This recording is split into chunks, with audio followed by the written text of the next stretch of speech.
మీ ఎలాంటి వ్యాపార ప్రకటనలకైనా వెంటనే మా ఛానల్ సంప్రదించండి. అందరికీ నమస్కారం. నేను శిరీష. ఈరోజు మనతో పాటు ఉన్నారు ప్రముఖ ఆధ్యాత్మికవేత్త, జ్యోతిష, వేద పండితులు పవన్ కుమార్ శర్మ గారు. గురుగారితో మాట్లాడదాం. గురుగారు నమస్కారం.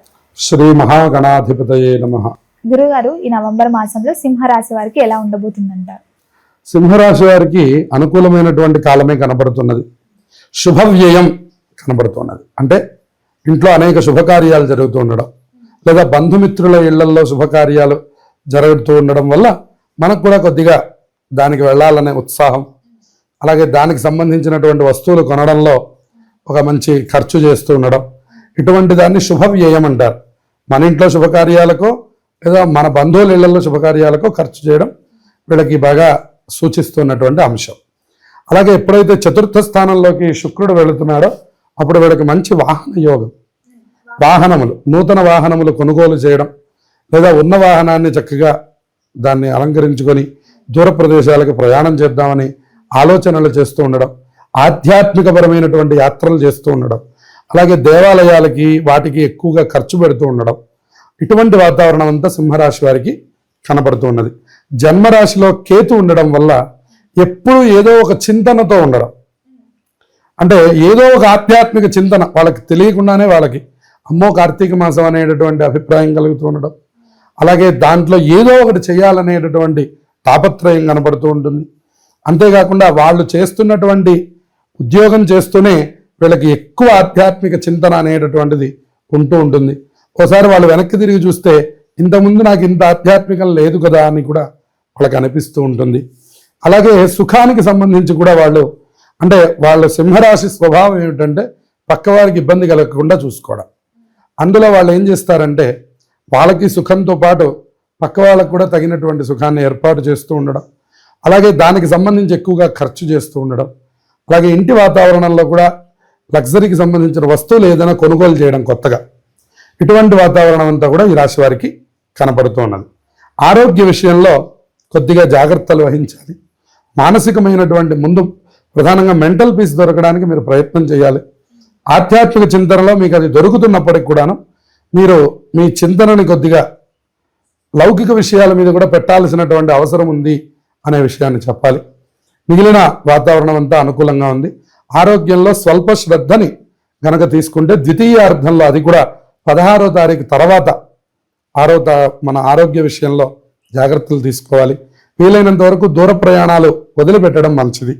దూర ప్రయాణాలకు వెళ్లకుండా ఉంటే ఈ రాశి వారికి మంచి జరుగుతుంది. అలాగే కుటుంబ వాతావరణంలో కూడా అనుకూలమైనటువంటి వాతావరణం, ఎవరు ఏది కోరుకుంటే అది ఏర్పాటు చేసే మనస్తత్వం కలిగినటువంటి రాశి వారికి అన్ని శుభ ఫలితాలు కలగబోతుంది. వివాహ యోగం ఉందంటారా? మరి వివాహ యోగం ఈ మాసమే ప్రారంభమవుతున్నది. మళ్ళీ పునః యోగం కావడం, ప్రస్తుతం సర్పదోషం సూచితంగా ఉంది. జన్మరాశిలో కేతు సంచారం, సప్తమంలో రాహు సంచారం జరుగుతున్నది. వీళ్ళు ప్రతి మంగళవారం కూడా నియమాన్ని పాటించి, అలాగే మంగళవారం కుదరని వారు ఆదివారం నియమం పాటించినా కూడా మంచి శుభ ఫలితాలు వీళ్ళకి వివాహ సంబంధంగా కలగడానికి అవకాశం ఉంది. ముఖ్యంగా గురుగారు, విద్యార్థులకు ఎలా ఉండబోతుందంటారు? మరి విద్యార్థులకి విద్యకి సంబంధించినటువంటి విషయంలోనే అనేకమైనటువంటి ఖర్చులు చేస్తూ ఉండడం, అలాగే దూర ప్రాంతాలకు కూడా వెళ్ళవలసి రావడం, అంటే వాళ్ళు ఉన్న చోటు నుంచి బాగా దూరంగా రావడం, ఆ కాలేజీలు కానివ్వండి, సీట్స్ కానివ్వండి, వాటికి సంబంధించి కొంచెం దూరంగా రావడం అనేటువంటి అంశాలు కనపడుతున్నాయి. విద్యపరంగా అభివృద్ధిగానే ఉంది. అలాగే గురుగారు, వివాహం జరిగి సంతానం లేని వారికి సంతాన యోగం ఉందంటారా? మరి సంతానం యోగం ఇప్పుడు బాగా సూచించడం లేదు, కానీ ఇప్పుడు మనకి అనుకూలమైనటువంటి గ్రహస్థితి వచ్చేంత వరకు ఏర్పడాలి. గురుబలం వ్యయంలో సూచిస్తున్నప్పటికి కూడాను రాహుకేతువుల యొక్క దృష్టి వల్ల కొద్దిగా సామాన్యమైనటువంటి ఫలితాలు కనపడుతూ ఉన్నాయి. అలాగే గురుగారు, గృహయోగం ఉందంటారా? మరి గృహయోగం ప్రయత్నాలు జరపాలి. ఈ మాసంలో పెద్దగా అనుకూలం కనిపించడం లేదు, కాబట్టి ఇప్పుడు కూడా గృహయోగం వారికి కూడా ఇంత అనుకూలమైన కాలం ఇది కనిపించడం లేదు. అంటే గురుగారు, ఈ మాసంలో ఎవరైనా ఓన్ బిజినెస్ స్టార్ట్ చేయాలనుకునే వారికి ఈ మాసం అనుకూలంగా ఉందంటారా? వ్యాపారస్తులకి అంత అనుకూలం తక్కువగా ఉంది, కాబట్టి ఈ నెల ఆగి పై నెలలో నిర్ణయం తీసుకోవడం చెప్పదగినటువంటి సూచన. అలాగే గురుగారు, ఈ సింహరాశి అయిన స్త్రీలకు ఎలా ఉండబోతుందంటారు? స్త్రీలు అనుకూలమైనటువంటి వాతావరణమే పొందుతున్నారు. అలాగే అభివృద్ధి కనపడుతూ ఉన్నది. పురుషుల కంటే స్త్రీలకు ఎక్కువగా ఆనందాన్ని కలిగించేటటువంటి మాసం అని చెప్పవచ్చు. ఎందువల్ల అంటే ఆధ్యాత్మిక పరంగా వాళ్ళు చక్కటి అనుకూలాన్ని పొందుతున్నారు. అందరితో కలిసి, బంధుమిత్రులతో అలాగే స్నేహితులతో కలిసి ఆధ్యాత్మిక వాతావరణమైన కాలాన్ని పొందడం వల్ల వాళ్ళకి మానసికంగా మంచి సుఖం ఏర్పడేటటువంటి అవకాశం ఉంది స్త్రీలకి. అంతేకాకుండా ఆరోగ్య విషయంలో కూడా కొంత ద్వితీయార్థంలో 16 తర్వాత కొంత శ్రద్ధ వహిస్తే ఈ మాసాన్ని జయించినట్లే. ముఖ్యంగా గురుగారు వీరికి ఆర్థికంగా ఎలా ఉండబోతుందంటారు? ఆర్థికపరమైన రాబడిలో, సంపాదనలో ఏ పరమైన ఇబ్బంది కనిపించడం లేదు. కాకపోతే వీరి శుభవ్యయం మనం ఇందా చెప్పుకున్నట్టు దీన్ని బాగా ఖర్చు చేయడం మాత్రమే ఇందులో కనపడుతూ ఉన్నది. దానివల్ల కొద్దిగా మనకి ఆర్థికపరమైన చిన్న చిన్న లోటుపాట్లు తెలుస్తూ ఉంటాయి. కానీ అది వాళ్ళు ఖర్చు పెట్టింది మన సుఖం కోసం, మన కోసమే కాబట్టి దాన్ని వాళ్ళు ఎక్కువగా పట్టించుకోరు. మిగిలిందంతా ఈ మాసం శుభప్రదంగా. అలాగే గురుగారు ఈ మాసం అంతా ఇంకా ఈ సింహరాశి వారికి అనుకూలంగా ఉండాలంటే ఏ దైవాన్ని పూజించమంటారు? ఎలాంటి పరిహారాలు చేసుకోవచ్చు? ప్రధానంగా వీళ్ళు జంట నాగులు ఉన్నటువంటి చోటకి వెళ్ళి పాలు పోస్తూ ఉండడం. అవకాశం ఉన్నవారు మంగళవారం పోస్తే మంచిది. అవకాశం లేదు ఉద్యోగస్తులు అనుకుంటే ఆదివారం పోస్తే మంచిది. మొత్తం మీద ఏ రోజు పాలు పోసారో ఆ రోజు కొద్దిగా తరగని వస్తువులు ఆహారంగా తీసుకోవడం, అంటే తరగకుండా ఉన్నటువంటి వస్తువుల్ని తీసుకోవడం. ఉదాహరణకి ఉడకబెట్టి తినడం లాంటి విషయాల్లో కనుక ఉన్నట్లయితే కనుక వాళ్ళకి ఈ మాసాన్ని జయించేటటువంటి అవకాశం. అలాగే విశేషంగా ఎవరైతే సంతానం కోసం ప్రయత్నం చేస్తున్నారో, ఎవరైతే వ్యాపారస్తుల అభివృద్ధికి ప్రయత్నం చేస్తున్నారో వాళ్ళకు కూడా ఇప్పుడు ఈ పరిహారం అద్భుతమైనటువంటిదిగా పనిచేస్తుంది. నవంబర్ నెలంతా కూడా ఆధ్యాత్మికమైనటువంటి మాసం కింద చెప్పాలి. ఎందుకంటే ఇందులోనే కార్తీక మాసం నడుస్తూ ఉన్నది. ఇందులో అనేకమైనటువంటి పర్వదినాలు ఈ నవంబర్ నెలలో మనకి కనబడుతున్నాయి. అందులో మనం ముఖ్యంగా గమనిస్తే నవంబర్ 1వ తారీఖు కార్తీక శుద్ధ ఏకాదశి కనబడుతున్నది. దానికి మనం ఉత్థాన ఏకాదశి అని పిలుస్తారు. శ్రీ మహావిష్ణువు ఆషాఢ మాసంలో వచ్చే తొలి ఏకాదశి రోజున నిద్రలోకి, శయన ఏకాదశి అనే దీంతో నిద్రలోకి ప్రవేశించి మళ్ళీ 4 మాసాల తర్వాత, అంటే శ్రావణం, భాద్రపదం, ఆశ్వీజం, కార్తీకం, కార్తీక శుద్ధ ఏకాదశి రోజున ఉత్థాన ఏకాదశి, అంటే ఈ రోజున మళ్ళీ నిద్ర లేచేటటువంటి రోజు అని చెప్తూ ఉంటారు. ఈ 4 నెలలను చాతుర్మాస్యలు అని పిలుస్తారనమాట. అందుకని ఆషాఢ శుద్ధ ఏకాదశికి ఎంత ప్రాధాన్యత ఉన్నదో తొలి ఏకాదశి అంటాం మనం. అట్లాగే ఇక్కడ కూడా అంతే ప్రాధాన్యత ఉంది. అది ఈసారి మనం 1వ తారీఖు శనివారం రోజున మనం చూడబోతున్నాం.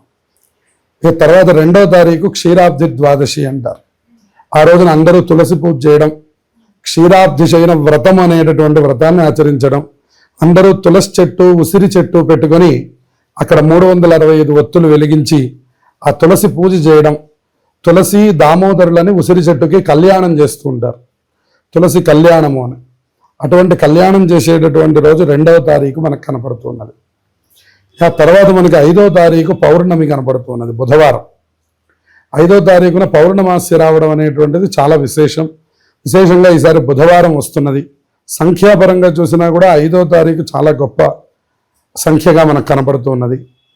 పౌర్ణమి రోజున కూడా చాలా విశేషమైనటువంటి క్రతువులు ఆచరిస్తారు మన వాళ్ళు.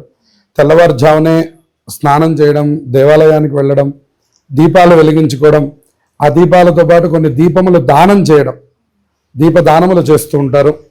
అలాగే దేవాలయంలో శివుడికి అభిషేకం చేస్తూ ఉండడం, అలాగే ఎన్ని వీలైతే అన్ని దీపాలు పెడుతూ ఉండడం, ఉదయం నుంచి సాయంత్రం వరకు ఉపవాసం ఉండడం, సత్యనారాయణ స్వామి వ్రతం చేస్తూ ఉండడం, ఇలా మనకి అనేకమైనటువంటి ఆధ్యాత్మిక కార్యక్రమాలకి కార్తీక పౌర్ణమి అత్యంత విశేషమైనటువంటిది.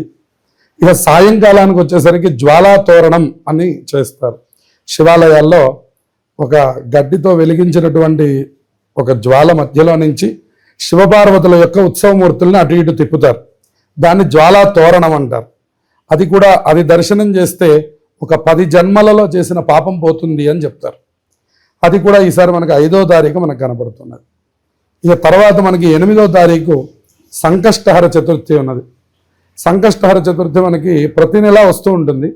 కానీ కార్తీక మాసంలో, శ్రావణ మాసంలో, మాఘమాసంలో ఇటువంటి వాటికి ప్రత్యేకతల్ని చెప్పారు. కార్తీక మాసంలో వచ్చేటటువంటి సంకష్టహర చతుర్థి మళ్ళీ 8వ తారీఖు శనివారం రాబోతున్నది.